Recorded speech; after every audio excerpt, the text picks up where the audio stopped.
WWE SummerSlam had a lot of big moments, big wins, and we also had a lot of big losers. So we're gonna go through everybody that lost at SummerSlam and talk about where they could be going next in their feuds, their storylines, and what are they gonna get up to. So the first one is going to be Rhea Ripley. Rhea went up against Liv Morgan, and because of Judgment Day, Dirty Tom, and his shenanigans, Rhea Ripley lost. Rhea has lost against Liv Morgan. So where is Rhea gonna go from here? More Judgment Day. It's all Judgment Day all the time for Rhea Ripley. And I seriously don't see this ending between Rhea and Liv anytime soon. Guys, let me know in the comments below if you want to talk more in depth about just Judgment Day stuff, because I really love this storyline. It's kind of one of my favorites right now for WWE. Little bit more than Bloodline right now, I gotta say. I'm a little bit more intrigued. There's so many twists and turns. There's so many layers to Judgment Day. And Priest and Rhea coming out together, it's Terror Twins, like, it's just awesome. The pop is absolutely insane. Now, I don't think that we're going to get Rhea and Liv right away. They gotta build this thing. It's Triple H. He's doing the long saga building, brother. It ain't gonna happen tomorrow. Now, we could be getting tag team matches, mixed tag team matches, but I do think that Rhea Ripley needs to go almost on a bit of a losing streak. She needs to be bested by Liv Morgan, Dom, the rest of Judgment Day for a long time, so that you can have the big moment, the big crescendo of Rhea finally getting her hands on Liv, finally getting her hands on Dominic and destroying them.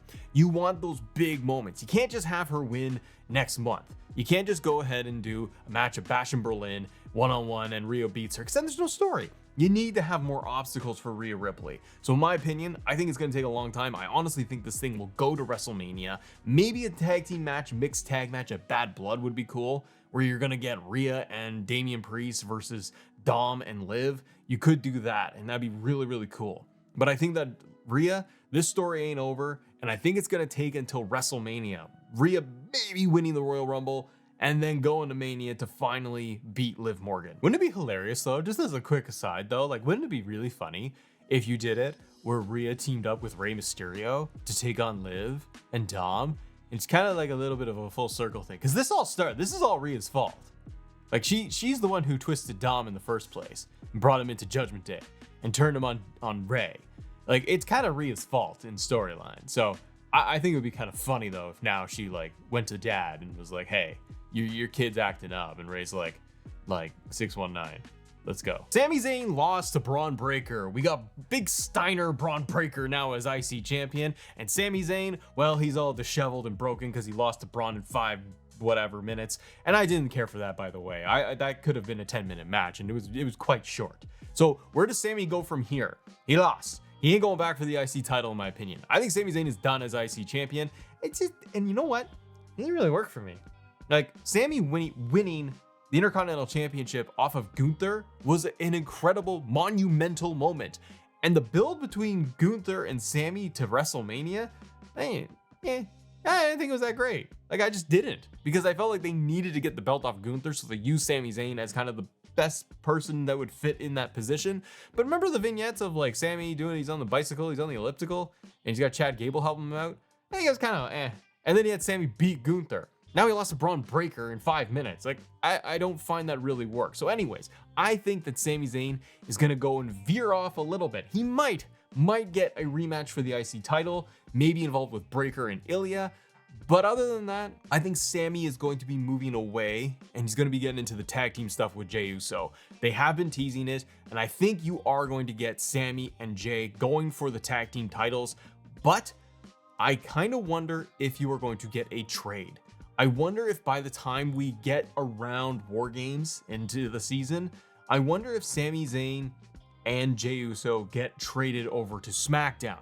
And we have Randy Orton on Raw right now going up against Gunther for the world title, because Randy, in storyline, he earned a title shot that he needs to get that shot because he didn't technically lose. His shoulders weren't down at King of the Ring. So they made a lot of sense out of this. But is Randy Orton now drafted to Monday Night Raw?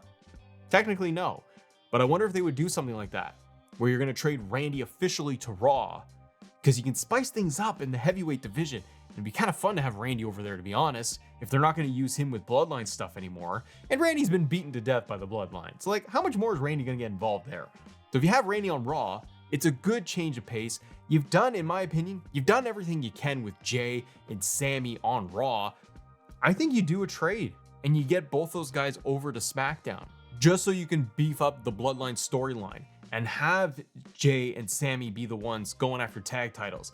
You'd have the return of Jimmy. What's the relationship there? Because are they going to be on the same page? And you have Sammy and Jay as tag team champions maybe. So I think Sami Zayn, long term, I think he's going to get mixed up in the Bloodline storyline once again, so you can get that reunion. But I think they got to make their way over to SmackDown. Hopefully it's a trade, so it's official and it's not just weird and they just randomly show up. LA Knight beat Logan Paul.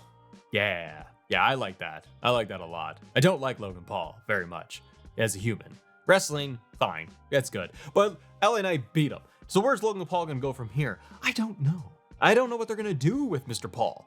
Like there's a lot of controversy around Logan Paul outside of wrestling right now, and I don't think WWE necessarily wants to be around that right now. Like Brock Lesnar is nowhere on TV for things he's done or allegedly done.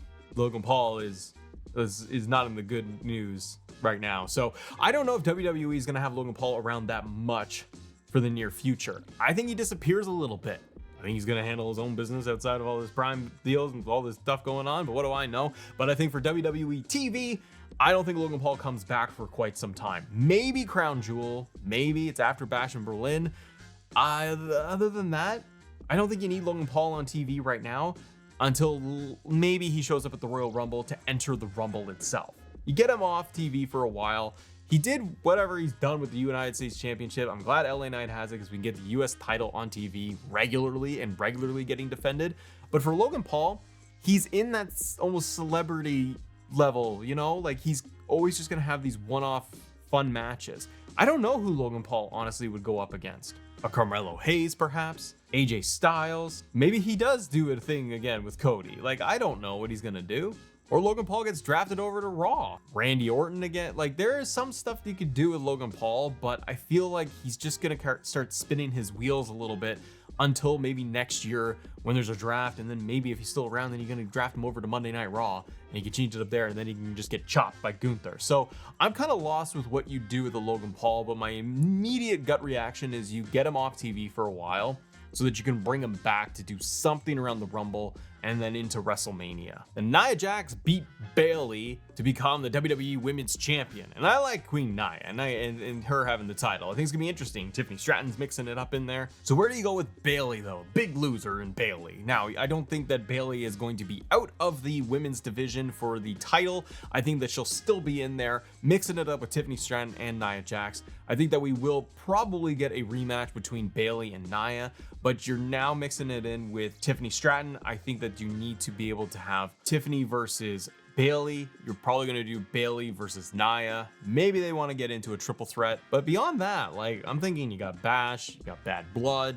Bayley's in an interesting position because she works really well as, you know, scrappy underdog. And when she became champion at WrestleMania, it's a wonderful moment, and the story with Damage Control and the breakup, they did a good job with it.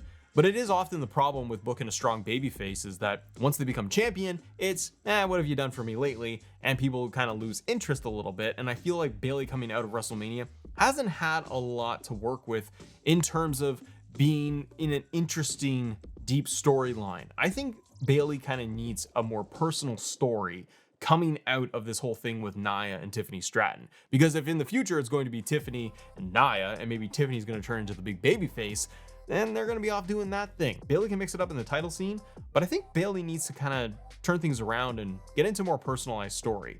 One thing I'd like to see from Bayley is going to be a return of Charlotte Flair. And I think that you could end up with a cool story of Bayley versus Charlotte going to WrestleMania.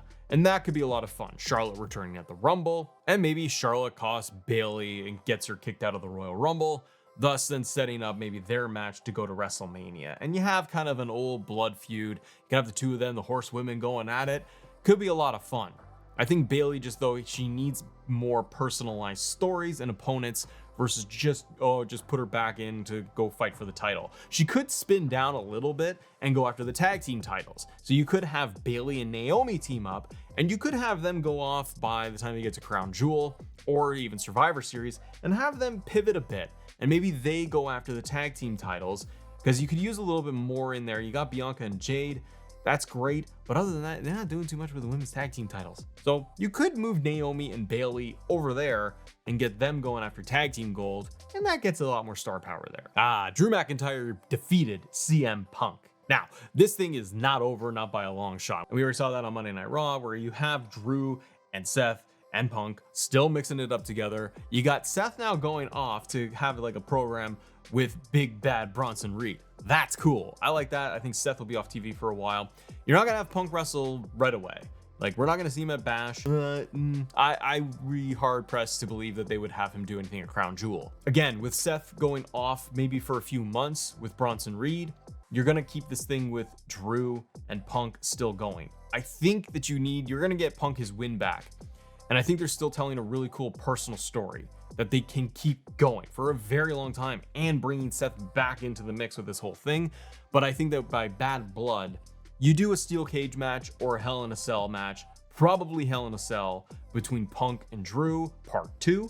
And then that way you can get CM Punk his win back inside Hell in a Cell. Also, Hell in a Cell is good because if you're concerned about Punk and injuries or anything like that, Hell in a Cell can just be rough. You could just be a lot of chairs, kendo sticks, a lot of blood happening in there. You get them both beaten up a lot, and you know what? You get Drew like handcuffed or something, and Punk just beats him down, and then you end up with Punk getting the win at Bad Blood.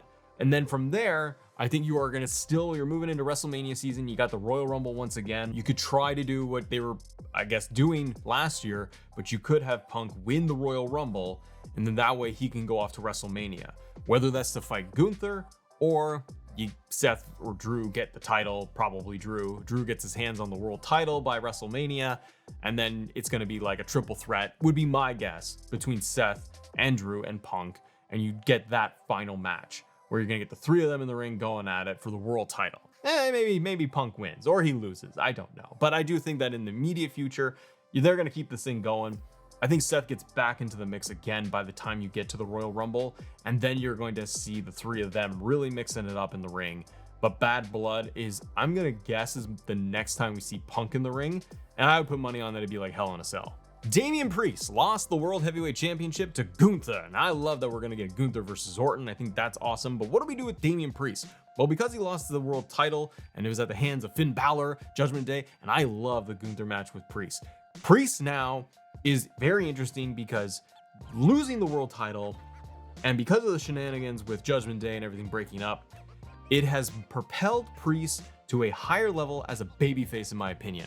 He has moved up a notch. He is now becoming a top babyface on Raw alongside Rhea Ripley, and it's crazy the star power you now have. Priest is kind of now breaking out, in my opinion, because with the world title, he had good matches. I felt it was a little lukewarm with him being world champion, but every single PLE that he defended, the matches were better, they were good, they were intriguing stories, and then the match with Gunther, I think, really broke him out, where people could see how this guy can go, how aggressive he can be, and the story is interesting now between him and Finn Balor. So I think Priest is now away from the world title, and his focus obviously is trying to get his hands on Finn Balor.